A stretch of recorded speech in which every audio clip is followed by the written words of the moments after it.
भी फंसाने के लिए काफ़ी प्रयास किया, लेकिन रामचंद्र जी की महिमा रही और भाजपा सरकार की मेहरबानी रही जो हम निर्दोष रहे तो हम जेल नहीं पहुंचे।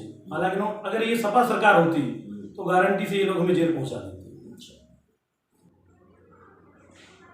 उत्तर प्रदेश के फर्रुखाबाद जिले में चुनावी हलचल के बीच मैं अरशद वारसी यूपी न्यूज़ में आप सबका स्वागत करता हूं।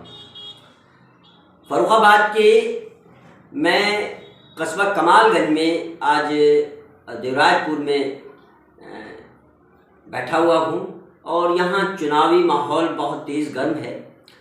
कई लोग प्रत्याशी आ रहे हैं, वोट मांग रहे हैं। आज 19 प्रत्याशियों के बीच में कमालगंज ब्लॉक का एक राजेपुर ग्राम है जिसके प्रत्याशी हमारे बीच में हमारे साथ में आकर बैठे हैं। आइए हम जानते हैं, उनसे मुलाकात करते हैं और वो चुनाव में क्यों खड़े हुए हैं, क्या उनके मुद्दे हैं, किस वजह से खड़े हुए हैं, जानते हैं। जय श्री राम। जनाब, आपका नाम क्या है? मोहम्मद मलिक सिद्दीकी। मोहम्मद मलिक सिद्दीकी नाम है आपका। और आप जो चुनाव में खड़े हुए हैं तो क्या वजह है, क्या मुद्दे लेकर आप खड़े हुए हैं चुनाव में? सबसे पहला मुद्दा समाज सेवा का है जी। गरीबों को मिलने वाली योजनाओं में लगातार भ्रष्टाचार हो रहा है, इसे समाप्त करके सारी सेवाएं बिना किसी पैसे लिए बिल्कुल निःशुल्क गरीबों को मुहैया करवाई जाएंगी जी। दूसरा मुद्दा ये है कि क्राइम को रोकना जी। राजेपुर सरायबेला में आज से ठीक 5 साल पहले एक निर्दोष बच्चे की हत्या की गई।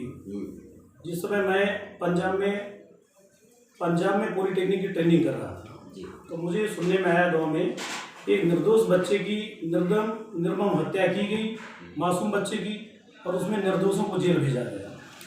ये वर्तमान सपा सरकार है। अच्छा, दबंग इतने वो थे, सब कोई गांव का जानते हुए भी किसी ने उनके खिलाफ मुंह नहीं खोल पाया। विपक्षी पार्टियां जो रही उन्होंने भी मुंह नहीं खोला। तो या तो जो है उनके सामने मुंह खोलना नहीं चाहती, या ये सब आपस में मिले हुए। ये सब आपस में मिलके इनका मुख्य उद्देश्य है तीनों पार्टियों का, जो भी प्रत्याशी मैदान में, गाँव का शोषण करना। कोई गरीब बच्चा अगर पढ़ लिख के आकर बढ़ रहा है तो उसे भी झूठे मुकदमों में फंसाना। इन्होंने झूठे मुकदमे में फंसाने के लिए हमें भी फंसाने के लिए काफ़ी प्रयास किया, लेकिन रामचंद्र जी की महिमा रही और भाजपा सरकार की मेहरबानी रही जो हम निर्दोष रहे तो हम जेल नहीं पहुंचे। हालांकि अगर ये सपा सरकार होती तो गारंटी से ये लोग हमें जेल पहुंचा देते। तो आपने क्या किसी भाजपा पार्टी से टिकट लिया है या निर्दलीय खड़े हैं, कैसे खड़े हैं? हमें भाजपा पार्टी से लेकर समस्त जो है कार्यकर्ताओं का, हमारे गुरुजनों का और सिद्ध पुरुषों का, साधु संतों का, सभी का आशीर्वाद मेरे साथ है और सभी से आशीर्वाद लेके ही मैदान में आए। मेरा मैदान में आना राजेपुर सरायबेला में श्री राम राज्य की स्थापना करने के लिए मैं चुनाव मैदान में हूँ। सभी माताएं बहनें, सभी युवाओं का और गरीब जनता को जो इन तीनों प्रत्याशियों से पीड़ित है उन सभी का आशीर्वाद मेरे साथ है। आपके कितने प्रत्याशी और हैं जो आपके सामने खड़े हुए हैं? तीनों प्रत्याशी ने जनता बार बार देख चुकी है। उनमें सबसे छोटे कम उम्र के और सबसे गरीब प्रत्याशी हम हैं और हम ये इलेक्शन जो है अपने मित्रों, बंधुओं, शुभचिंतकों से चंदा लेके लड़ रहे हैं। अच्छा, तो मेन मुद्दे आपके क्या है? क्या ऐसा कौन सा मुद्दा है जिसपे आपको लगता है कि इन मुद्दों के बल पे आप जीतेंगे? सबसे पहले मुद्दा, ये मुख्य मुद्दा है कि गरीबों की सेवा करना, उन्हें जो पेंशन, आवास, खेतों की विरासत, आधार कार्ड, राशन कार्ड आदि में जो धनवाही की जाती है उसे रुकवाना। अच्छा। और शासन के निर्देशानुसार सभी विकास कार्य गुणवत्तापूर्वक करवाना। तो आप प्रत्याशी बने हैं, आपको नॉलेज तो होगी, एक प्रधानी में कितना पैसा आता है, कितना पैसा आता है जो ये हड़प कर जाते हैं? ग्राम सभा की जनसंख्या के हिसाब से पैसा आता है। अच्छा, जैसी जनसंख्या वैसा पैसा आता। मुख्य रूप से पैसा अल्पसंख्यकों, दलितों के लिए आता है। अच्छा, उसमें ये लोग व्यापक भ्रष्टाचार कर रहे हैं, जनता इससे त्राही हुई है। गांव में हम ऐसे एक प्रत्याशी हैं जो इनके सामने पर्चा लेके मैदान में आ गए। इनका इतना आतंक है कि इन प्रत्याशियों के पीछे भी कोई ये नहीं कह सकता किसी को वोट नहीं देते। इनका बहुत आतंक, ये आतंकवादी लोग हैं। अच्छा, जिन्होंने मुझे भी जेल में भेजने के काफ़ी प्रयास किए, लेकिन प्रभु श्री रामचंद्र जी की कृपा और भाजपा सरकार की मेहरबानी से ये हमारा बाल बाका नहीं कर सके। अच्छा, तो हमें प्रभु और प्रभु के अनुयायियों पर विश्वास है कि हम ये चुनाव जरूर जीतेंगे। अच्छा, आपका नाम तो मोहम्मद मलिक सिद्दीकी है, फिर आप तो ये मुद्दा नहीं उठेगा कि वो जय श्री राम और राम राज्य और इसकी बातें करते हैं? आज तो केजरीवाल भी, अन्य पार्टियां भी भाजपा को देख के श्री राम राज्य की बात कर रही हैं। अच्छा। और हमारा जो गांव जो है, हमारे पूर्वज भी गहबर ठाकुर से परिवर्तित होके, क्षत्रियों से परिवर्तित होके मुस्लिम बने। हमें तो ऐसा कुछ नहीं लगता। परिवार वाले जब आपका ये इंटरव्यू देखेंगे, आप इसमें जय श्री राम कह रहे हैं, तो वो ऑब्जेक्शन नहीं उठाएंगे? परिवार वाले ऑब्जेक्शन इसलिए नहीं उठाएंगे कि जब मैं छोटा था, मेरे घर पे जो है 100 रुपए की सब्जी के पैसे नहीं थे। तब हमारे पिताजी के मित्र रहे क्षेत्रीय शिक्षाविद समाज सेवक श्री रामकृष्ण वर्मा जी ने मुझे उसमें फ्री अपने स्कूल में पढ़ाया। और मेरे कापी किताबों देके ड्रेस तक के पैसे। बहुत अच्छा।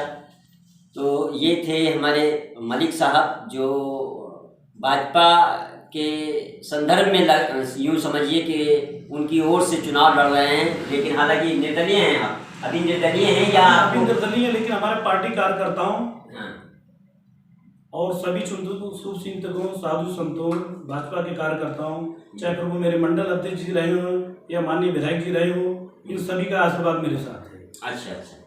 तो आपका तो गांव मुस्लिम बाहुल्य क्षेत्र है। मुस्लिम बाहुल्य क्षेत्र होने के बावजूद इन आतंकवादी प्रत्याशियों से जो बराबर गांव में इनका राज रहा, आतंक रहा, इनसे पीड़ित हैं। और मेरे गांव में जो है अन्य भी समाज भी हैं, दलित समाज के भी वोट है मेरे गांव में। अच्छा।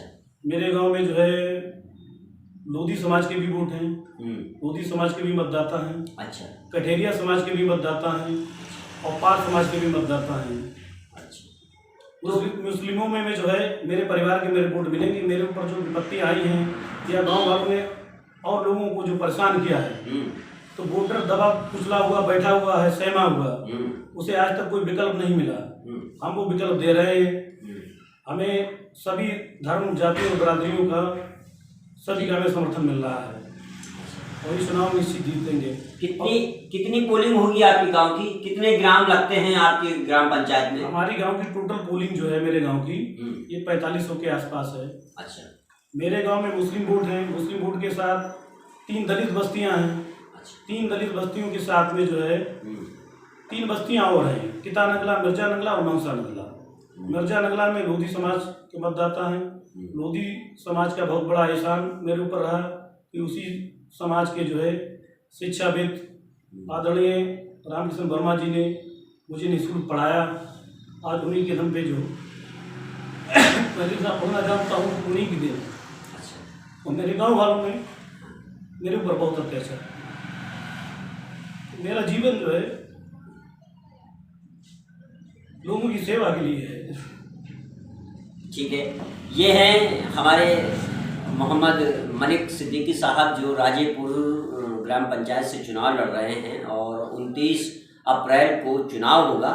और हालांकि ये गरीब तबके से हैं, गरीब परिवार से हैं और खुद ही कह रहे हैं कि चंदा लेकर के चुनाव लड़ रहे हैं और गांव वालों ने इनको बहुत प्रताड़ित किया है। उससे प्रताड़ित होने के बावजूद इन्होंने अपना जो है ये लक्ष्य रखा है कि वो समाज सेवा करेंगे और अगर चुनाव जीतते हैं तो गरीबों के हक को दिलवाएंगे। मैं QP न्यूज़ से अरशद वारसी आपका बहुत बहुत धन्यवाद, बहुत बहुत शुक्रिया अदा करता हूं जो आप हमारे बीच आए। शुक्रिया।